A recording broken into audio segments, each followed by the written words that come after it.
good afternoon and happy first day of spring. It's Saturday and I just finished having a shower because I just had a big bike ride, just over 30 kilometers, burned over 800 calories, so I'm pretty happy with that.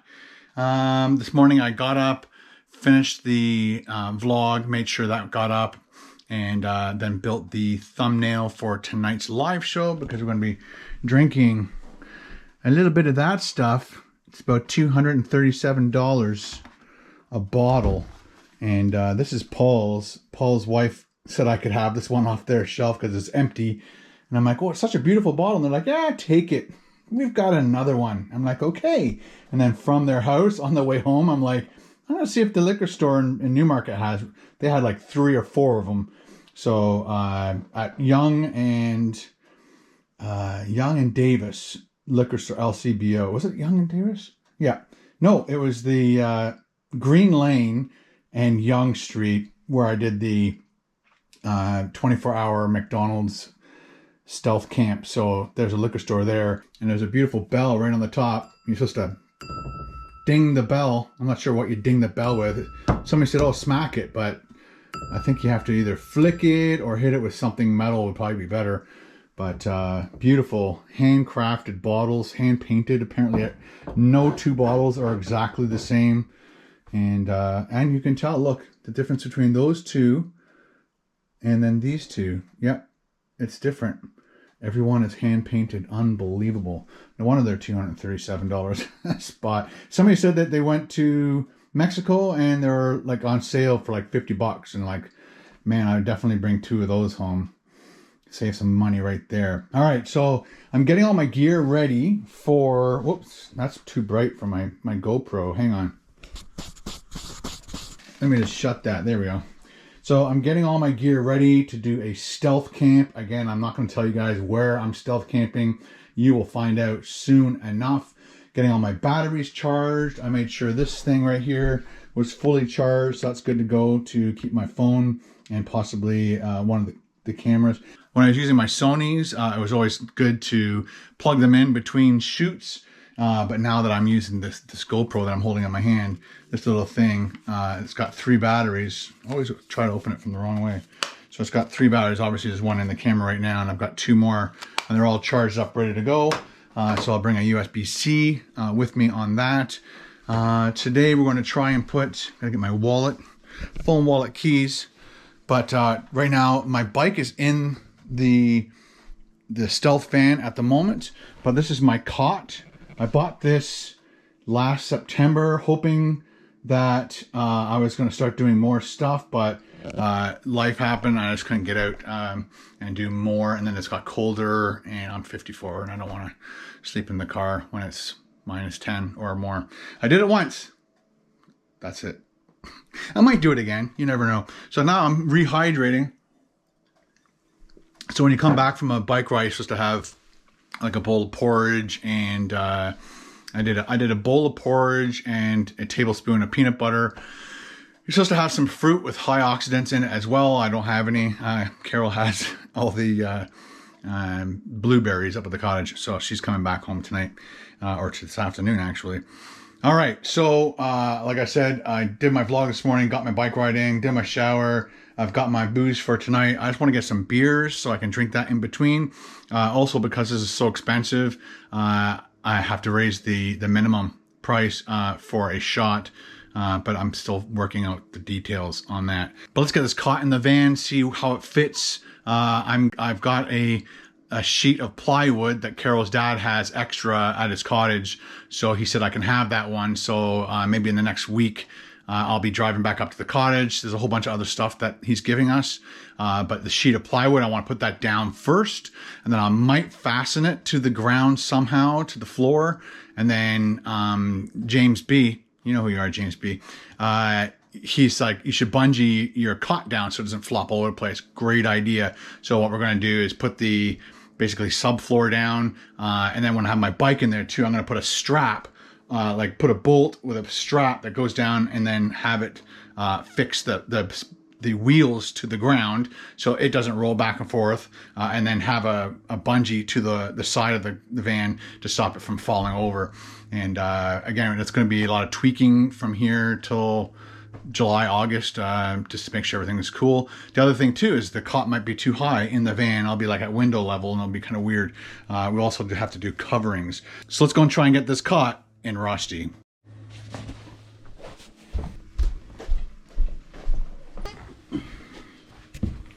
My neighbor is right now using a leaf blower, and he's just doing his property.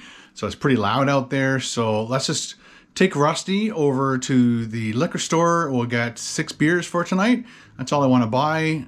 Every time I buy 12, I end up drinking like 4 usually during the live show, and then ending up drinking over the next 2 days. And that's just extra calories that I don't want right now. So I'm just going to buy 6 for tonight. Let's go.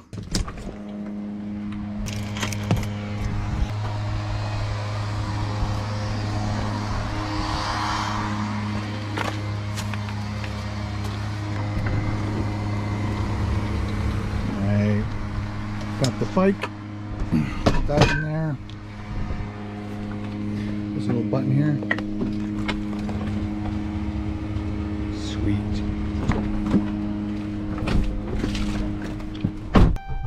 And she starts. Let's get some beer. All right, made it to the beer store, liquor store, convenience store. It's an everything store. And so I got my mask, wallet, keys. Another thing too, I asked in the last video, and you guys, this is what I love about YouTube. I can make a video. During that video, if I don't know something, I can just ask you guys, and there's so many of you guys that watch my videos.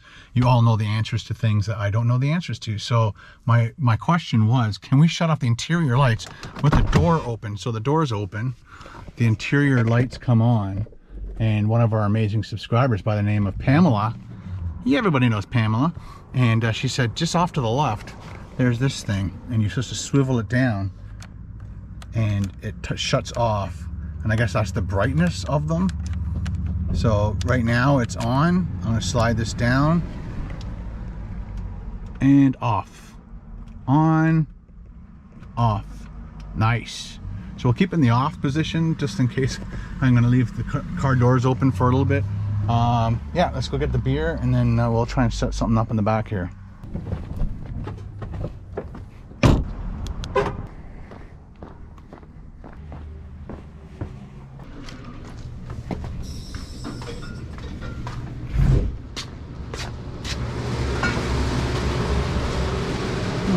That's a great idea.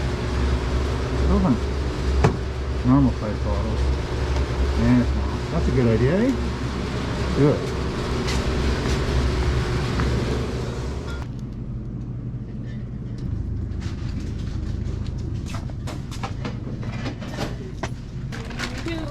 안녕하세요. 안녕하세요. 안녕히 가세요. Bye.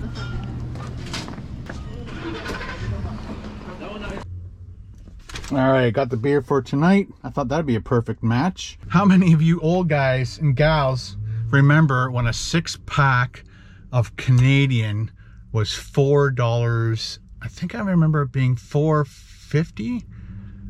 I definitely remember being $4.80, but I had to start buying beer when it was, for 6 beers, it was $4 and change. And I said, if it ever gets to $1 per beer, I'll never drink that.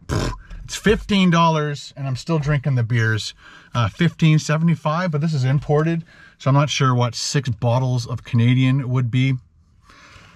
But we gotta go Mexican. That's what we gotta do. Dos cerveza, por favor. You know what? I'm thinking we could do the little setup in this parking lot, and that way we don't have to worry about my neighbor. Let's do it. All right, this is perfect. All right, so let's just let's see if we can, I'm gonna need this. Screw that into the bottom. This thing helps a lot. Just a little tiny tripod. Gets my hand away. So the other thing too is I realized you can just reach around, do a reach around, touch the button there and press it from the inside. Oh yeah, I found a nickel too when I was cleaning, and I left it on the floor. We should put the lucky nickel The lucky nickel. Where can the lucky nickel? I guess I gotta take the key out. Stop that noise. I'm gonna put the lucky nickel there for now. And that also was a rock I found in here. And it's kind of a neat rock. And that's gonna be Rusty's heart right there. All right, so let's see if we can stand the bike up. Everything should be unlocked, right? Yeah. I haven't done anything with those things yet. Oh, and a bunch of you guys told me that this is, you push it in, it won't push in. That's, oh, there it goes. It's a light. It's a flashlight. Oh, and it works too, people. That's hilarious.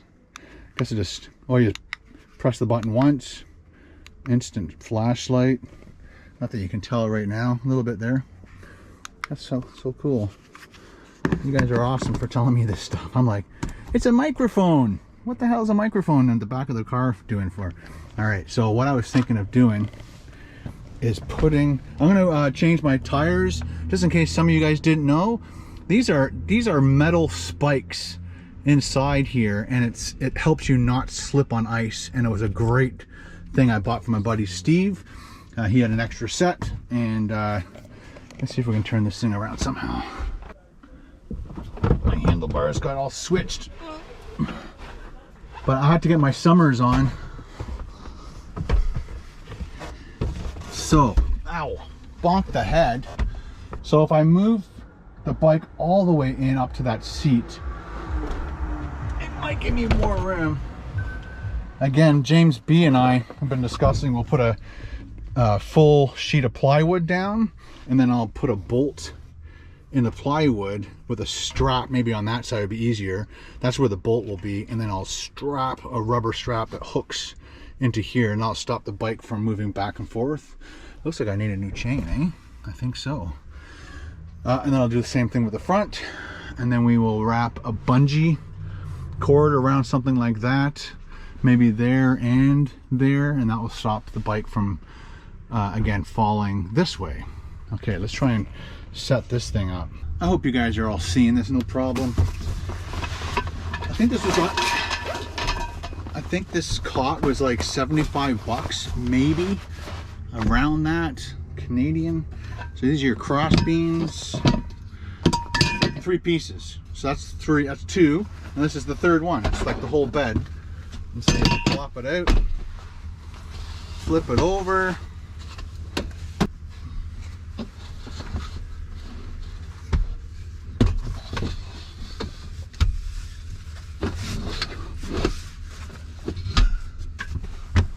Started working, and then it didn't work. So I'll do that. And that's it. Let's take one of these to the back. Let's hook my butt on the bike and start pulling the bike out. And I think I'll want the cot closer to the back than the front. But what you do is you slide this in all the way across, comes out the other side, then you've got that, and you put one in here. It's not the easiest thing to do the first couple times you do it. That was way easier than the last time. It's almost too easy. That's kind of scary. I don't know why it's so easy. Let's try this side.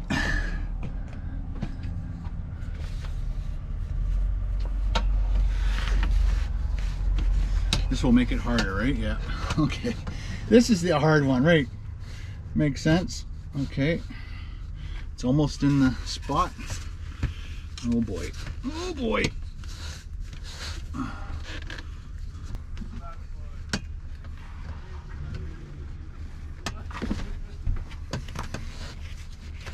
Again, this is where it gets complicated. So once you got the tension there, trying to pull the fabric this way and then get that over top is proving to be difficult. Once again, there's just nowhere to grab without your fingers getting pinched. This will be it. That was the key right there. Putting your hand there and then pulling back. Perfect. And it's not not too high up. Do that.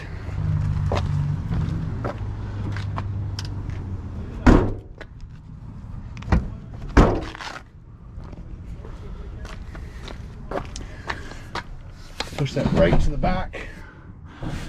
And away you go. So that's all the room I would get. And I'm thinking, again, if I took off my front wheel, I could actually probably put that chair up. And that bike would fit there, and all I had to do is take my front wheel off, which is the easiest. The back wheel is a pain in the ass.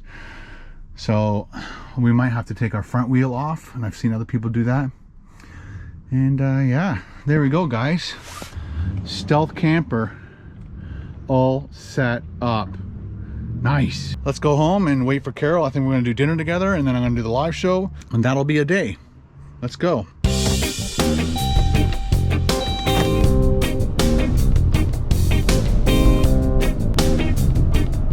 Made it back home, and what did I tell you? Everything was fine until I made that one left or right turn, and that was it. It fell over. Again, that will stop as soon as we put a bungee cord around it, and then we'll be good to go. Move over food. Beer's coming in. There we go. Keep her cold. Rusty is now going to be part of my official keychain, because I keep forgetting to grab one or the other when I go out to the car. 3 rings. There we go. So 1 main ring in the middle. We'll have that over there, that over there. If it gets in the way, then I'll do something about it. Until then, we're good to go. All right, last thing before we go. Once again, I love the fact that you guys are always helping me out. So one of my old friends here on YouTube, Mark Hamilton, he sent me, or I guess he added a comment to the picture I put up on Facebook about the battery. And so a lot of people commented, and Mark was one of the people who said there's on Amazon.ca you can get this portable power station. It's called the Jackery 300, and it's got like a lithium battery in it.